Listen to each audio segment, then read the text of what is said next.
drôle de destin que celui d'Adèle, petite danseuse d'un cabaret de Vienne dans les années 20. Elle épouse Kurt Gödel, un génie des mathématiques. À l'aube du nazisme, ils s'enfuiront ensemble aux États-Unis. C'est là qu'elle le fera survivre, manger, garder les idées claires, car il est génial, mais fou.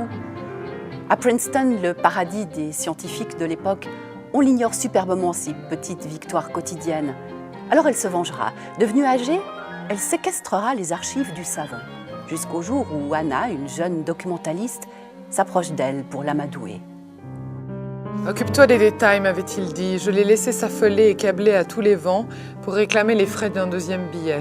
Son égoïsme et son aveuglement étaient sans limite. Il me voulait avec lui aux États-Unis parce qu'il ne se sentait pas capable d'affronter cette nouvelle année scolaire comme un vieil étudiant célibataire. L'unique façon d'obtenir un double visa avait été de m'épouser. Je ne me faisais pas d'illusions. Il n'était pas affecté par le cours de l'histoire. Il n'était pas effrayé à l'idée d'abandonner sa mère en Tchécoslovaquie. Il se souciait à peine de notre situation financière précaire. Il avait son travail, des désirs d'homme, le reste importait peu. Pour son premier roman, Yannick Granek n'a pas choisi la facilité. L'intitulé des travaux de Gödel est même incompréhensible. Quant aux sciences, on n'en parle même pas. Mais son approche est particulièrement subtile.